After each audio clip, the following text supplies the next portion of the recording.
내게 허락하신 시련을 통해 나의 믿음 더욱 강하게 자라나고 험한 산과 골짜기 지나는 동안 주께 더 가까이 나를 이끄시네. 내가 겪는 시험이 어렵고 힘겨워도 내 주님보다 크지 않네. 내 앞에 바다가 갈라지지 않으면 주가 나로 바다 위 걷게 하리. 나는 믿네. 주의 능력으로 내 삶 새롭게 되리. 나는 믿네. 주의 능력으로 담대히 나가리라. 주와 함께 싸워 승리하리라. 날마다 믿음으로 나 살아가리. 나는 믿네. 주의 능력으로 내 삶 새롭게 되리. 나는 믿네.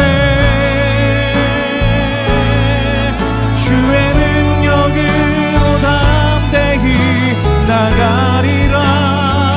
주와 함께 싸워 승리하리라. 날마다 믿음으로 나 살아가리.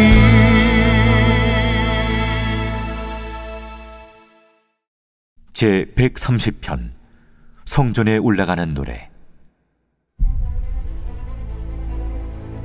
여호와여, 내가 깊은 곳에서 주께 부르짖었나이다.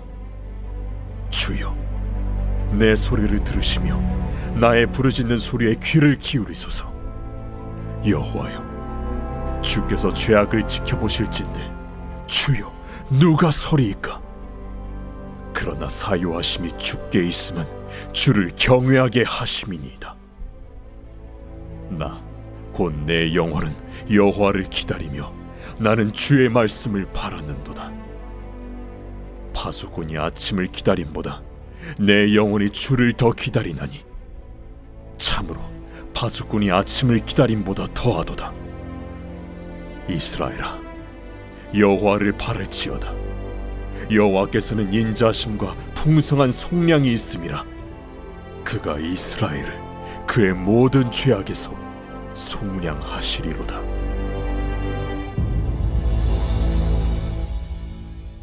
제 131편 다윗의 시 곧 성전에 올라가는 노래.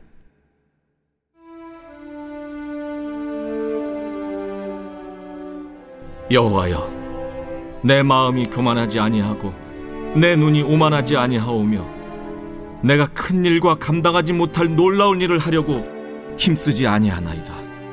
실로 내가 내 영혼으로 고요하고 평온하게 하기를 젖된 아이가 그의 어머니 품에 있음 같게 하였나니 내 영혼이 젖된 아이와 같도다. 이스라엘아, 지금부터 영원까지 여호와를 바랄지어다.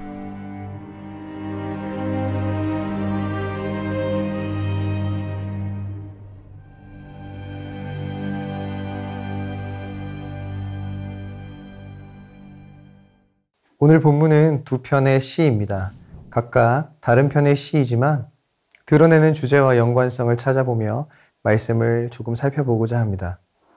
130편 1절에서 시인은 자신이 부르짖는 배경을 설명합니다. 그는 깊은 곳에 있습니다. 이 깊은 곳이 구체적으로 어떤 환경인지는 말하지 않습니다.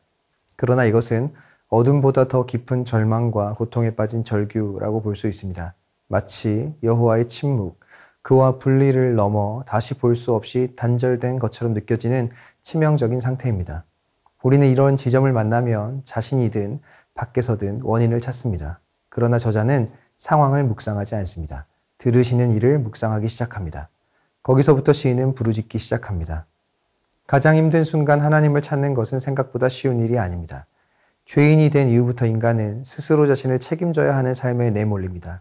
그렇기에 죄인의 본성은 스스로 살 길을 찾기에 빠릅니다.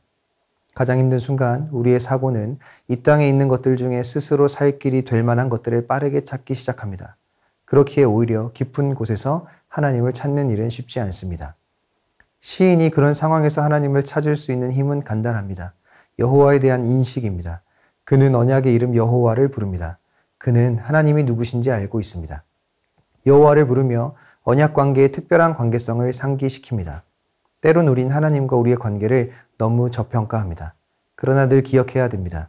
하나님은 우리와 변하지 않으시는 언약적 관계 안에 계신 분이십니다. 그와 동시에 주님이라 부르며 자신을 한껏 낮춘 겸손을 표합니다. 주를 찾는 시작은 주와 우리의 관계를 알고 우린 그분 없이 살 수 없는 존재라는 것에 대한 자각입니다. 거기서부터 주를 찾는 일이 시작됩니다. 그와 동시에 시인은 그분이 어떤 일을 하시는지 압니다. 3절, 4절에서 시인은 인간의 한계와 죄의 절망감을 고백하며 동시에 하나님의 용서를 고백합니다. 그리고 그 용서는 경외를 만듭니다. 의아하고 역설적인 고백입니다. 일반적으로 하나님을 두려워하는, 경외하는 이유는 정의로우신 하나님의 무거운 심판 때문입니다. 그러나 시인은 심판보다 용서가 얼마나 어려운 행위인지 아는 자입니다. 그렇기에 공포에 의한 경외심이 아니라 상상도 할 수 없는 넓으신 아버지의 마음에 존경을 담은 경외가 드러납니다. 용서야말로 하나님을 경외케 한다는 진실의 힘을 그는 알고 있습니다.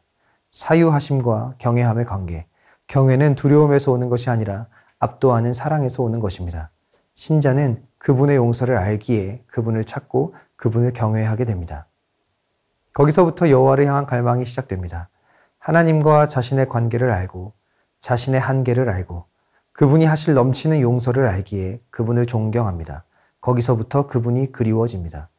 파수꾼이 아침을 기다리듯이 이토록 하나님을 그리워하는 이유는 무엇일까요? 확실하고도 분명한 희망, 변하지 않는 하나님의 용서와 일하심을 알기 때문입니다. 그리고 시인은 그 안에 하나님의 일하심이 있음을 확신하며 하나님을 향한 갈망을 아침을 기다리는 파수꾼으로 그려냅니다. 오늘 시편들의 소제목은 성전에 올라가는 노래입니다. 시편 저자들은 주 앞에 가는 우리는 어떤 정서와 심정으로 가야 하는가에 대해 답을 줍니다. 갈망입니다. 여호와를 향한 바램입니다. 여호와를 향한 신자의 감정적 본질은 갈망이어야 합니다. 요즘 우리는 어떠한가요? 하나님을 향한 그리움이 있습니까? 그렇지 않다면 우리는 어떤 부분에서 멈춰 있는 것입니다.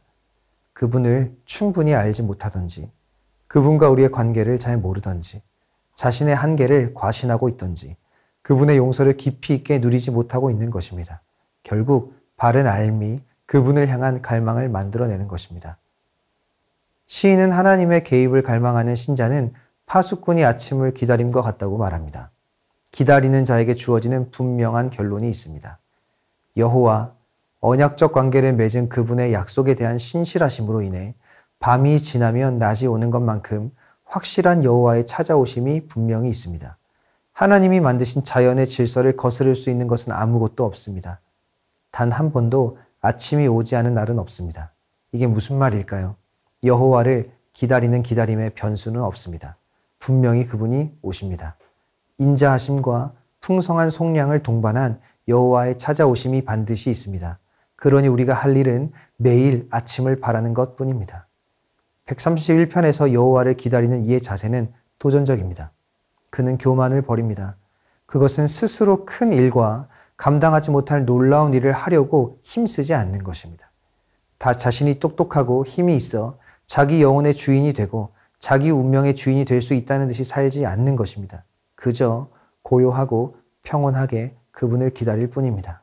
그리고 그 기다림 끝에 결국 아침을 맞이하게 될 것입니다. 스스로 살 길을 찾는 교만과 오만이 없는 마음에 깃드는 것은 누구도 범접할 수 없는 엄마 품에 안긴 것만 같은 평안입니다.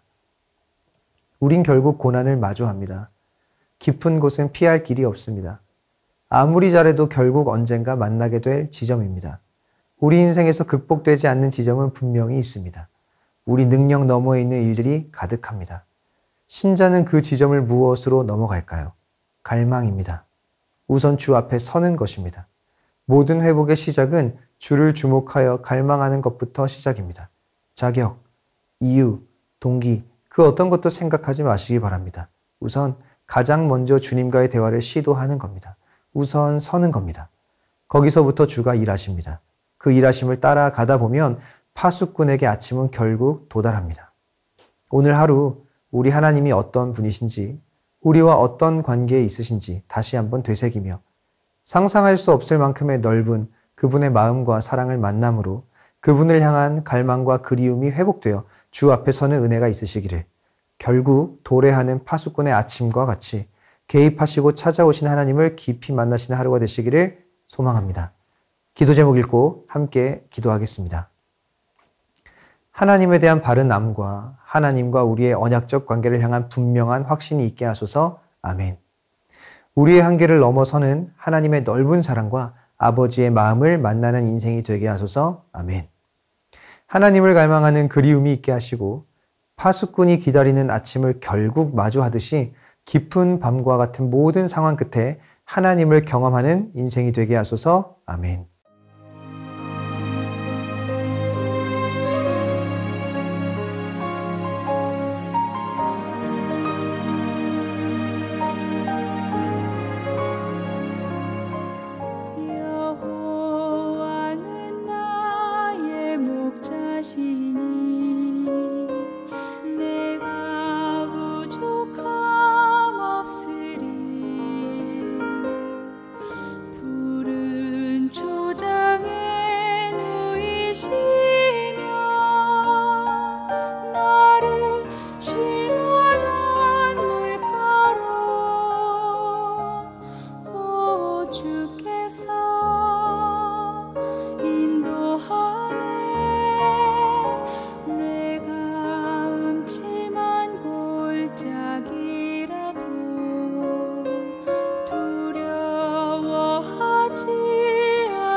내